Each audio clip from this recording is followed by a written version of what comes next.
All right. So our next presenter, Paula, captured my attention at the QM Connect conference in November. While it seemed like every presentation on the use of AI attracted a lot of attention, Paula's session honestly was standing room only. We were piled about 3 deep in the back.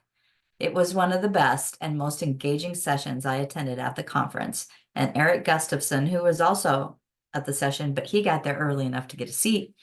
And I knew that we had to get her here to share this presentation with you.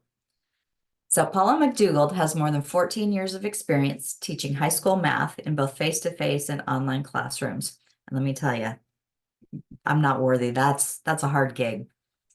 She joined Arkansas in 2015 as a home math teacher while earning a master's degree in instructional technology, media design, and development. In 2018, she moved into her current role as lead course design specialist, where she manages course design and development projects, assists with the creation, implementation, and revision of online courses, and serves as the QM coordinator. Befitting her passion for quality, Paula has also served as a master reviewer for a number of Quality Matters reviews. And so, Paula, the floor is yours. Thank you so much, Sue, and thank you for the kind words. Just to give you guys a little background knowledge, I really had no idea how well the presentation would be received, and I was shocked to have a kind of a standing room only crowd, and then to be asked to present again after that. It was just a really neat experience, and I'm glad to be here to share that with you guys today. So hopefully you are able to hear me okay, and you're able to see my screen. So today we're going to talk about designing at first sight and whether AI can really be a partner in course design. So Sue has already given me a wonderful introduction, but my name is Paula McDougald. I'm the lead course design and development specialist for Virtual Arkansas, and I'll explain a little bit more about what that means in a minute. But I just wanted to give you a little heads up about what we're going to talk about today. So first, I'll give you a quick little introduction to Virtual Arkansas and our relationship with Quality Matters. Then we're going to meet some singles at the altar. We're going to talk about some highs and lows of their relationship and take a look at their decision day. So who is Virtual Arkansas? There are a ton of words on the screen, and I apologize that it's a little overwhelming to see those words. But just in summary, Virtual Arkansas is not an online high school. We are not a diploma granting institution. We're actually a state virtual school that partners with over 90% of the local school districts around the state of Arkansas. We provide programs that allow students to have increased educational opportunities. We actually are starting an expansion. So the 7th to 12th grade students situation is not quite true anymore. Starting in the fall, we will have a full course catalog for 6th grade students and a couple of 5th grade courses as well. So our students reside within local school districts. We do have students who are homeschool students. So we have kind of a variety of kiddos who are in person at a local public school, or they are homeschool students. Our teachers are all Arkansas highly qualified teachers. They're all Arkansas certified. Over 75% of our teachers hold a master's degree or higher. We have over 100 teachers. We offer about 215 courses that have been built by Arkansas licensed teachers and subject matter experts using the Arkansas frameworks as our focus. We have a very, very rigorous design and development process, and all of our courses are on a cycle of review for quality, which kind of leads us into our relationship with Quality Matters. So we do have a certified course template that we use for our high school courses. We have 77 courses that are currently QM certified. Since this presentation was put together, we actually got bumped into the #3 spot in the nation for QM certified courses, but we're about to grab that #2 spot back because our executive director and superintendent really wants to be the best in the nation. and QM helps us do that. So part of the way that we are able to ensure that we're the best in the state for sure, and on our way to being the best in the nation, is all of our staff are QM rubric trained. So every single one of our teachers, every single member of our admin, our central office team, everyone has been through QM rubric training. I'm actually able to facilitate that training now. So anytime we have new teachers join our staff, those teachers go through QM rubric training. We've actually had 37 of our teachers and staff members serve as QM course reps on reviews that we have submitted. And so all things combined, we have a really big focus on quality and continuing to improve our courses just throughout the lifetime of a course. So in case you maybe aren't aware of the connection that we have today, I apologize for this kind of blurry image. It was the best I could do as far as not having something that was completely copyright law breaking going on here. So there is a television show that you may or may not be aware of. You may or may not have secretly watched and not really want anyone to know that you enjoy this type of television. I'm one of those people. I love the show Married at First Sight. And so the premise behind the show is a series of experts match up people who have never met before until they meet at the altar. So they agree to marry a complete stranger. It is a legally binding, real marriage. The only way they get out of the marriage is to get a divorce. And so this show follows the singles through the selection process and then through a period of the honeymoon phase, fast and furious, for their new marriage. So the show follows them for about 8 weeks, I believe, and shows a lot of highs and lows, as you can imagine. Strangers meeting, getting married, and then having, all of the life changes that come along with the marriage.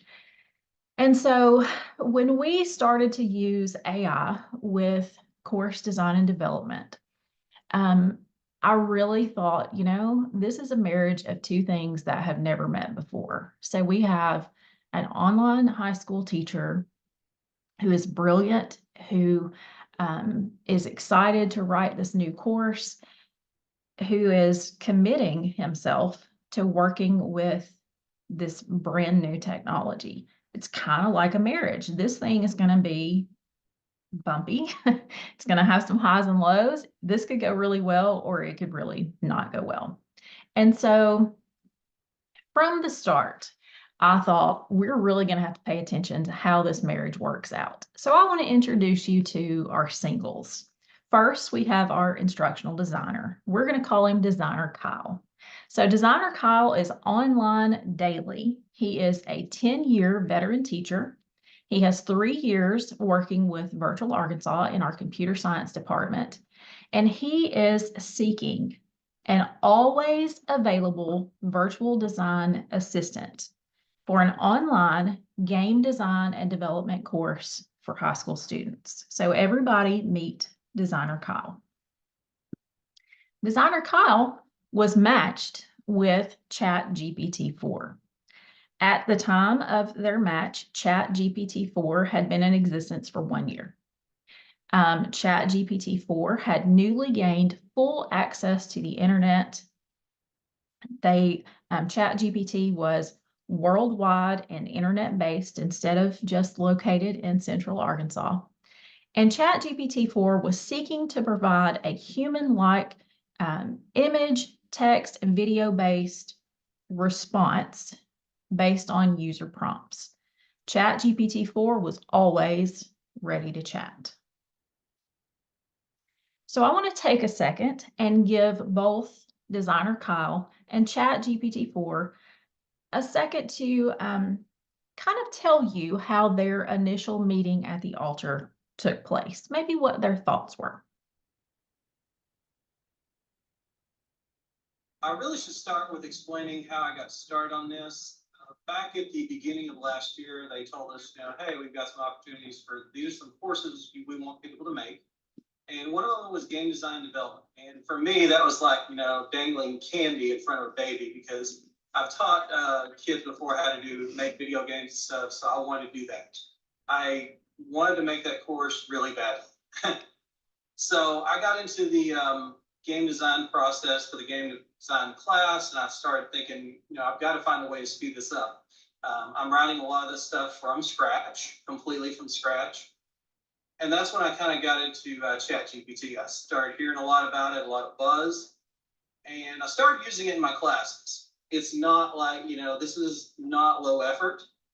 It actually takes a lot of skill, to get this thing to work right. And we got to go over it. There's still a lot of work that's involved. So you have heard from designer Kyle and his initial thoughts on ChatGPT-4. There was a lot of work involved in making that relationship work from the get-go. So let's hear from ChatGPT-4 what they thought about designer Kyle.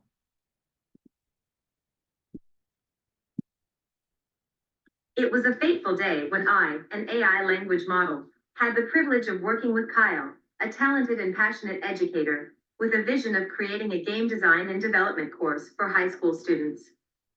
From the moment we exchanged ideas, it was like a whirlwind romance. Kyle's creative energy and dedication to nurturing the next generation of game designers ignited a spark within me, and I knew that together, we could create a course that would ignite the imaginations of these young minds, kindling a lifelong love for game design and development.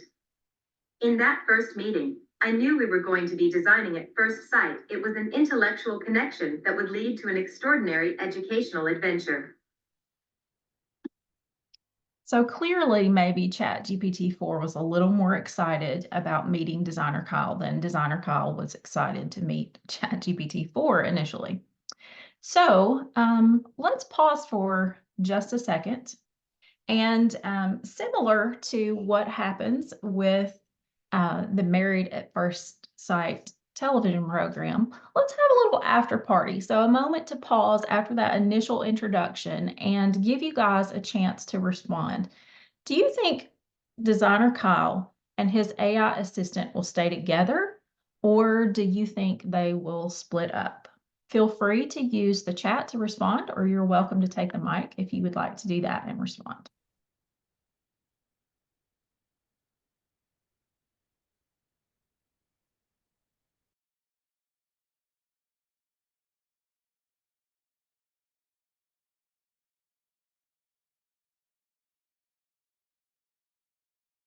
All right. So we have kind of a split decision going on here. We've got several people who are saying they are not going to stay together. They're going to split up. Maybe designer Kyle is going to decide to get an upgraded model. Some people, let's see, they're both passionate, so they may challenge each other through their commitment to be together. That's great. Maybe not a smooth road, a rocky start with a few starts and stops, but they may stay together. So we've got a pretty split decision on whether they're going to stay together or they're going to split up. So let's just kind of continue along this journey with designer Kyle and his AI assistant to see what happens. So just like any relationship, designer Kyle had quite the list of things he was looking for in a partner to grow a course together. So he was looking for someone or something who could help him unpack standards, create a lesson outline with measurable student-friendly objectives, add image suggestions, generate assignments with rubrics, summarize lessons, make study guides, create exams, create announcements about tasks and assignments for this week. I mean, come on. How big could your list possibly get, designer Kyle? I mean, seriously, could you want any more in an AI assistant or a partner in growing a course? So designer Kyle had a pretty lengthy list of things that he was looking for. ChatGPT, on the other hand, just said, no problem. Whatever you need, I'm here for you. So The following is a what's template here? for unpacking an educational standard. Use it to unpack the standard, right? And then this is a template example. And it unpacked the standard. It didn't do a great job, not perfect, but it did unpack the standard. And so then I could like go from there. I went at had it unpack another standard. What's interesting about this is, okay, how might I assess student mastery of, and I'm going to use the standard name here.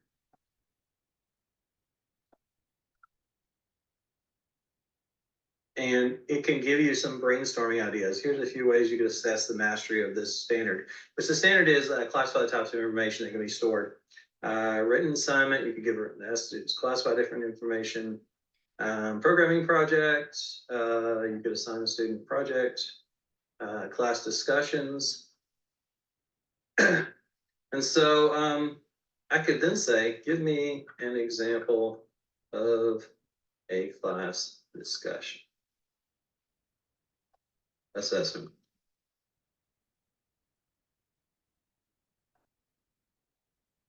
I'm gonna wait, there we go. So give me a class discussion assessment. This is an example of class discussion assessment for the standard CSGD.Y.1.2.2. Before the class discussion, assign a small programming task or problem. Ask students by sharing, share the solutions. So this is a pretty interesting thing right here. Obviously, we're not doing necessarily a completely live environment with our students. So I would actually change that to a class discussion forum assessment. Save. Okay. So I'm going to probably make it more explicit.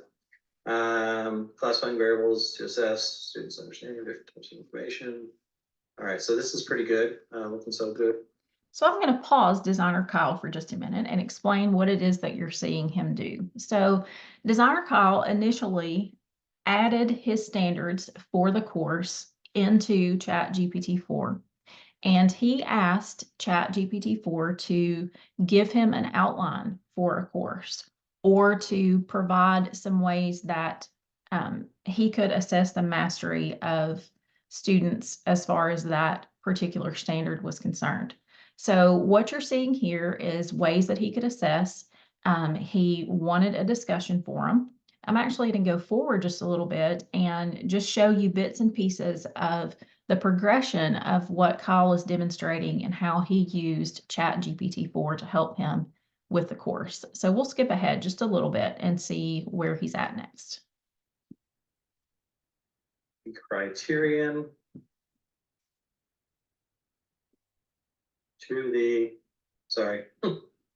standard. All right, so it can create a rubric for you.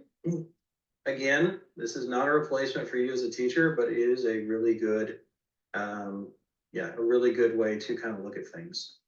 Understanding the different types of variables, you can be able to analyze the appropriateness of different types, quality of reasoning, participation, class discussion, and then it gives everything you need right there.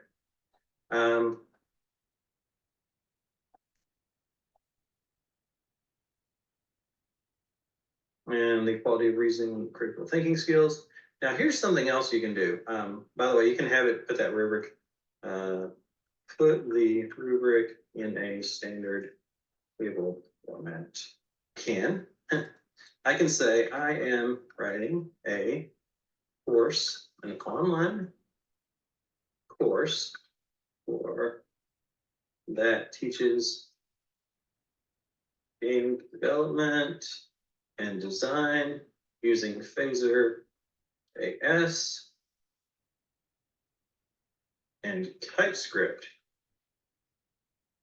I would like to create assessments based on the following student objectives. And I'm going to paste the list of student objectives here. And so this is a good brainstorming tool. Here's some possible assessments. multiple choice tests, test understanding of arrays and TypeScript and how are used, short answer questions, test knowledge of different types of values using stored in arrays, code snippets where they must declare an array using square brackets to. So what you guys have seen additionally now is you have seen how designer Kyle has used ChatGPT-4 to help him generate a rubric for the discussion post that he had edited and approved. Now you're seeing him actually paste in the objectives for a module and get some possible assessments based on those objectives. So as we kind of continue through this process of what he's doing, let me go forward just a little bit. You can see not only is Designer Kyle able to generate assessment ideas, he's able to generate lists of assessment questions, which I'll show you guys in a second, but he's also able to generate some pretty impressive coding assignments. So let's take just a brief look at what he's able to do as far as a coding or Parsons problem is concerned. Have a matching, and I would have this on the one side, and then I would have each line of code from here on the other side. So they would have to take this and put it in order, okay? And that's a really good type of high-level problem because they have to do it in the correct order and they have to recognize how to sequence it. This is a really great high-level problem. But if you don't want high-level problems, I mean, I'm not saying you don't want to allow high-level problems. What I mean is if you are looking to make like something that, you know, just in general goes over everything here, then this is a great way to do that. You can take everything here and you can say,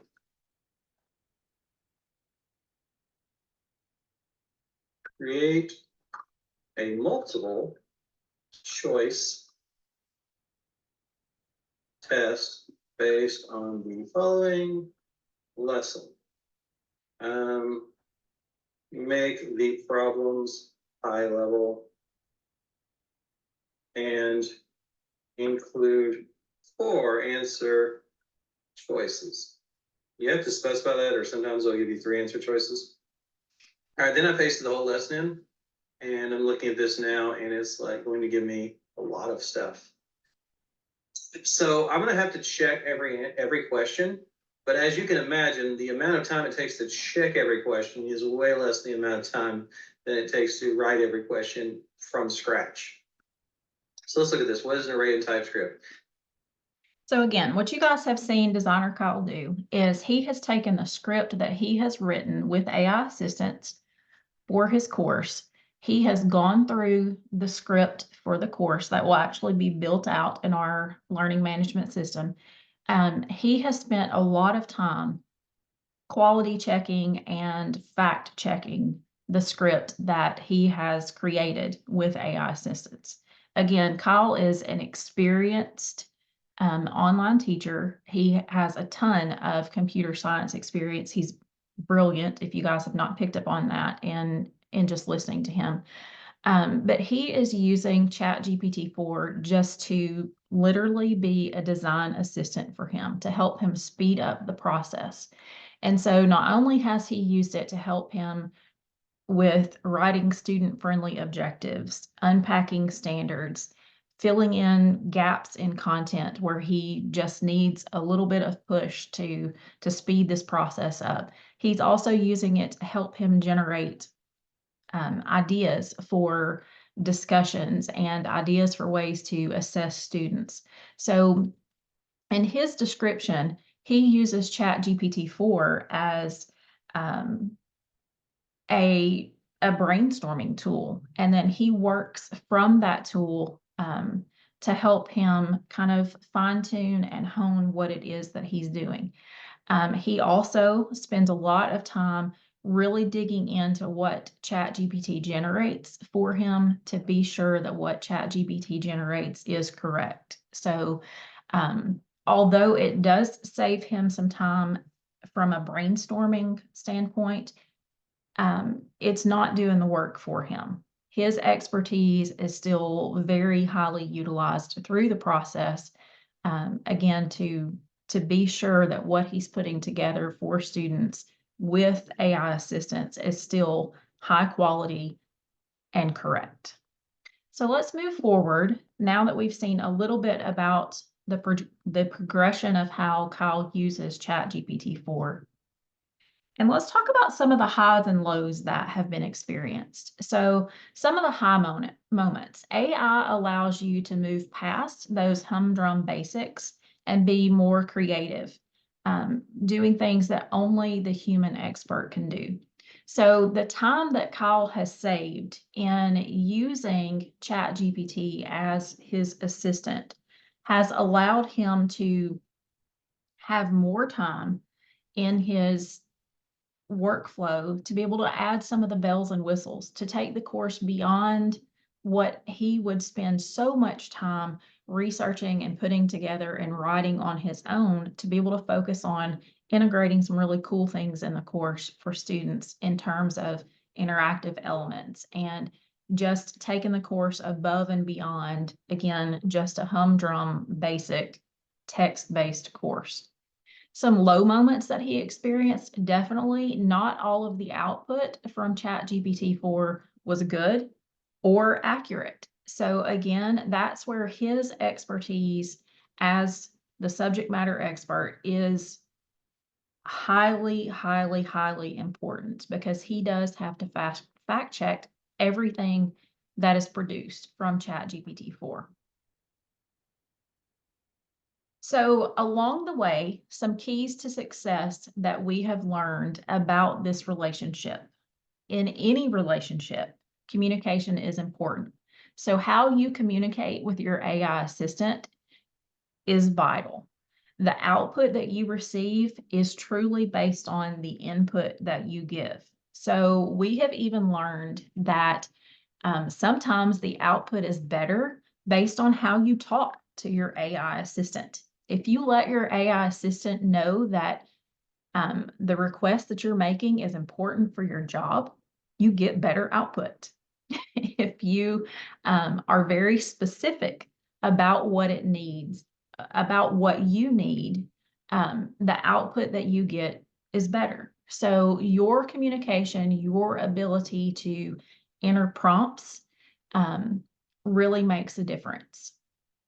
Also, it really makes a difference for you to be understanding and for you to help your AI assistant understand what it is that you need. So just like in any relationship, you have to be very clear and give examples of what it is that you need back from your partner, from your assistant.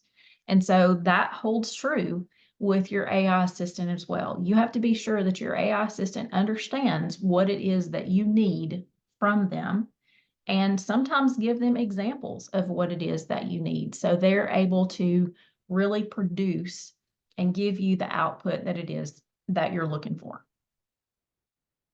So let's pause again. Now that you've seen and heard a little bit more about how designer Kyle used ChatGPT to help him with the course and the output that he received from ChatGPT, what do you think now? Do you think they stayed together, or did they split up? So again, you are welcome to use the chat. You're welcome to take the mic if you would like, and let's hear it.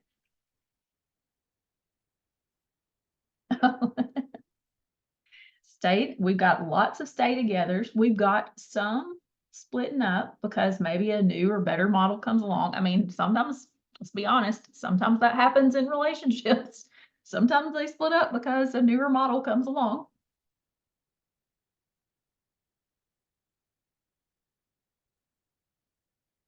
Staying and growing together. I like that. ChatGPT definitely has lots of things on the side, I think.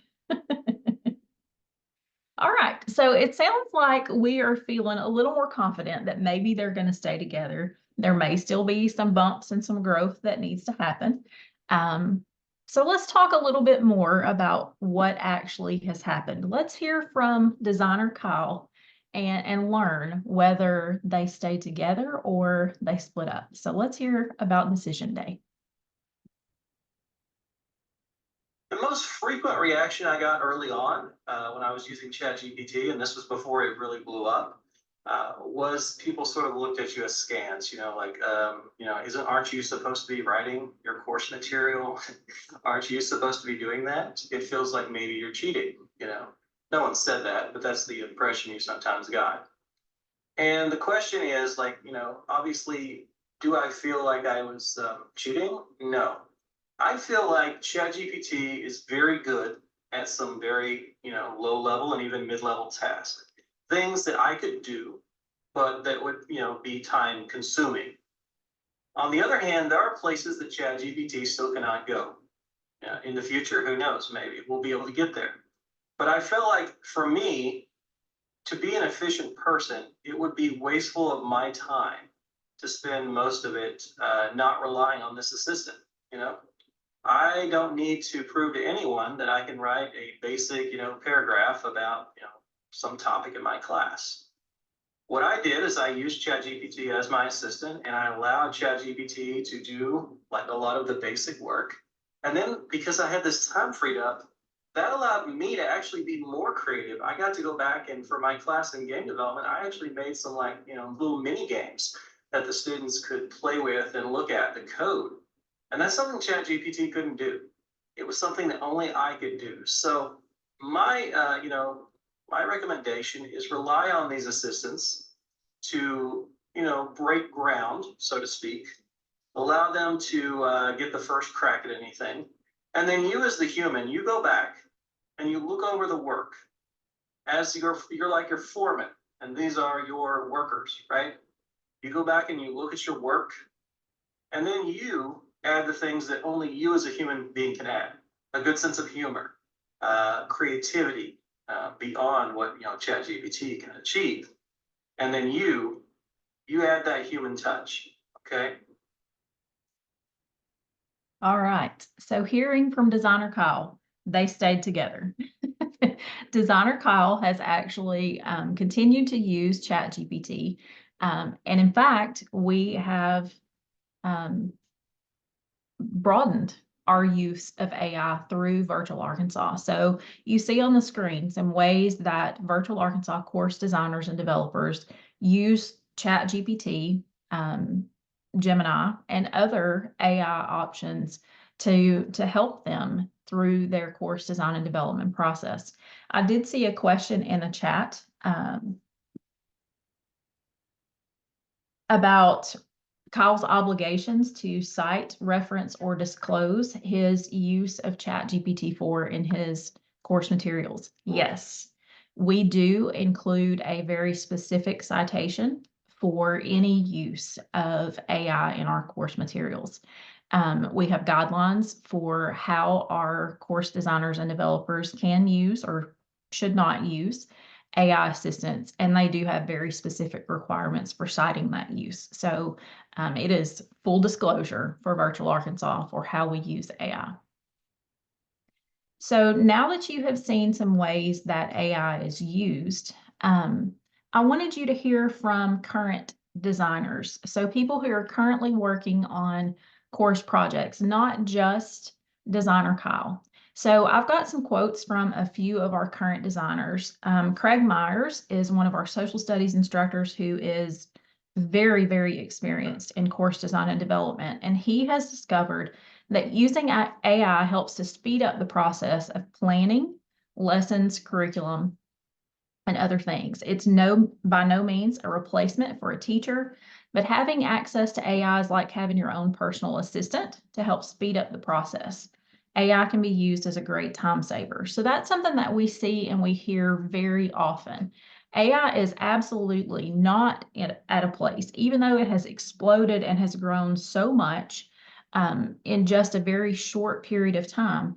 It's not a replacement for the teacher. It's not a replacement for the subject matter expert, but it can make some very basic tasks a lot faster for teachers and subject matter experts, so they can devote more time to the more complex or the more creative things.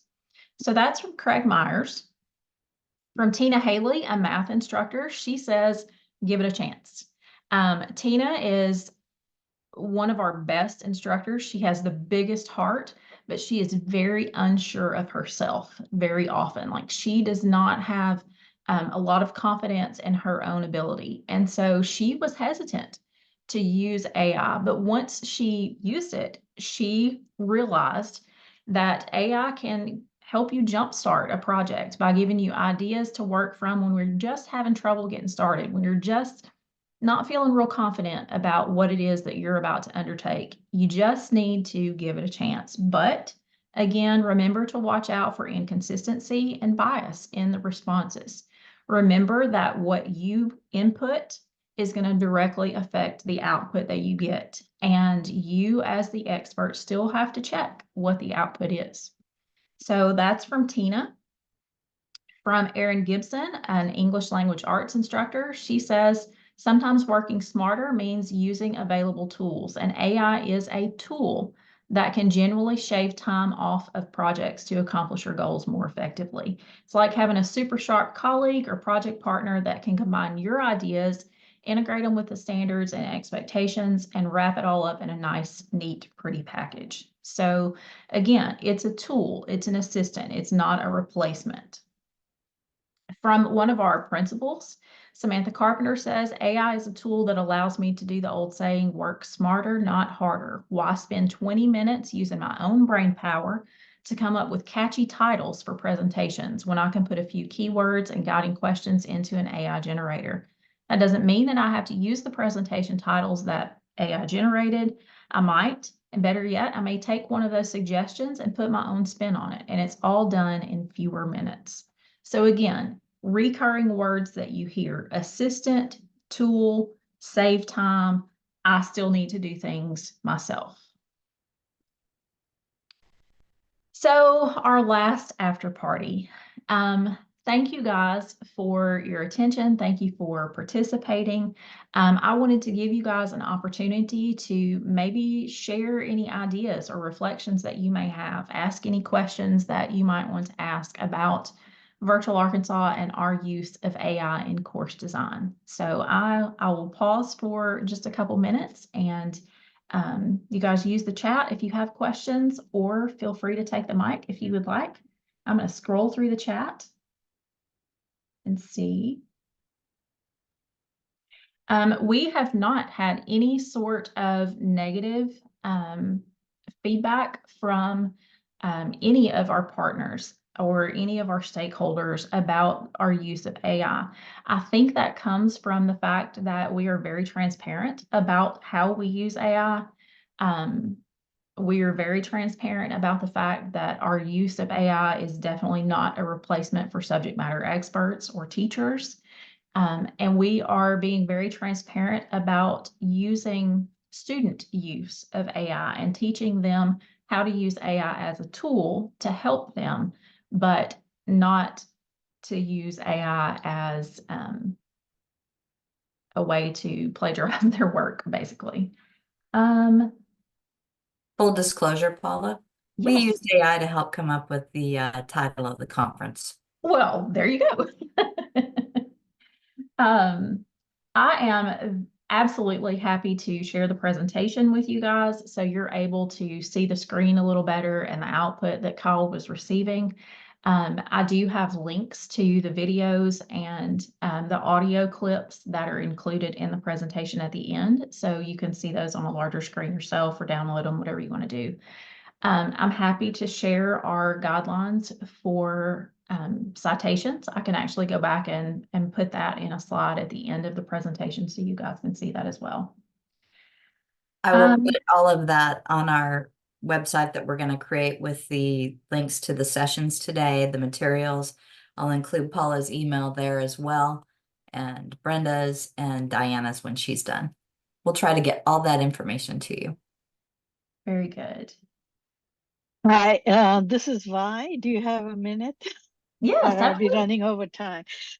Yeah, this is with reference to higher education that I'm more familiar with. And I'm also a consultant for Higher Learning Commission.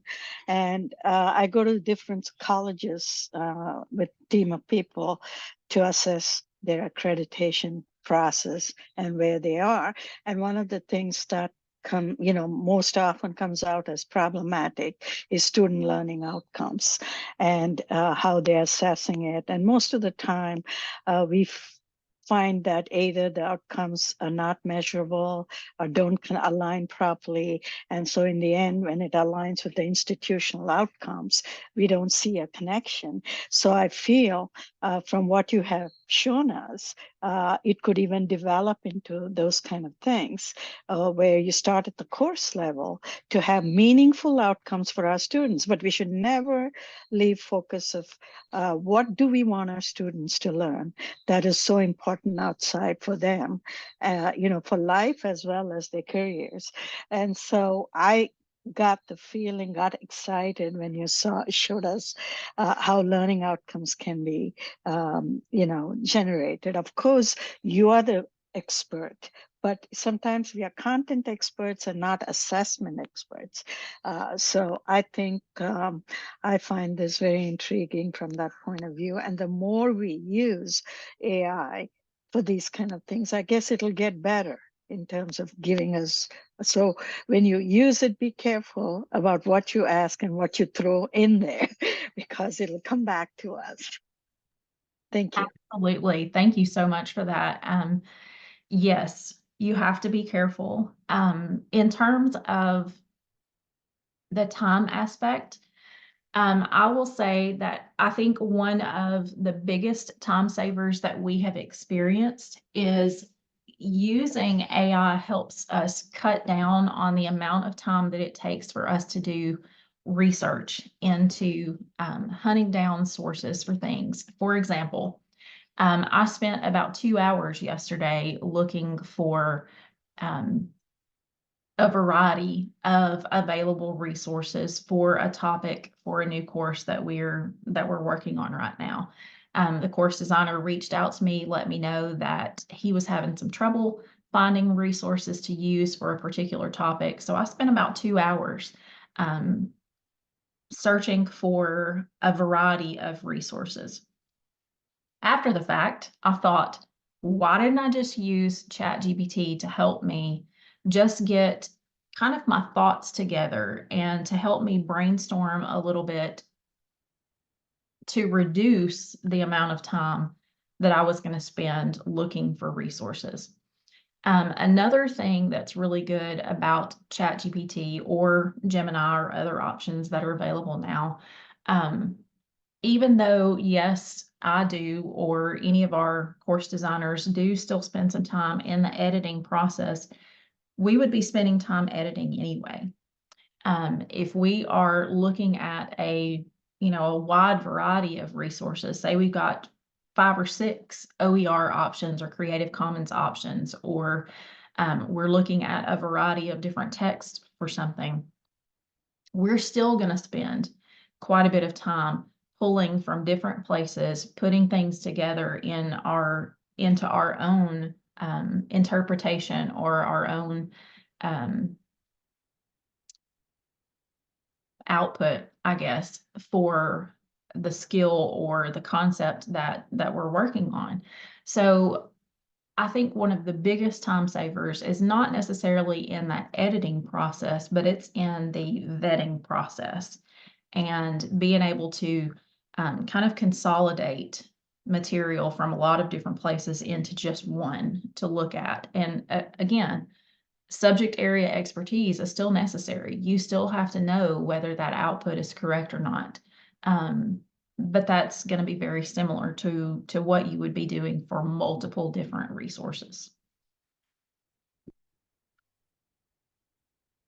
So I'm looking back.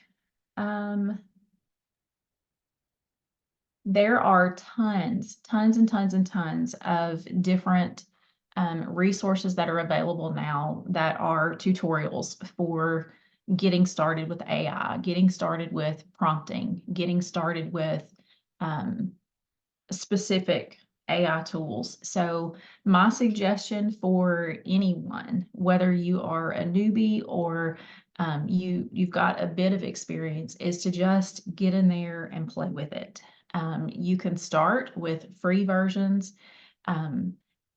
you may want to upgrade to a paid version of an AI tool once you become more comfortable and you've gotten better at prompting and you realize what it is you actually need from that tool. So just like anything, the more you do it, the more time you spend with it, the more you practice, the better you're going to get. So I would say just don't be afraid of it and get in there and try. We are just about out of time for my segment, so I did want to give you guys my contact information. I am seeking to thank you for your attendance, attention, and participation today. Please be sure to reach out if there is anything that I can help you with. Again, I will share the presentation. I will add to it some of our guidelines that we have in place. And feel free to reach out anytime if there's something that I could help you with or just connect with you on. Thank you so much. And thank you again for having me today.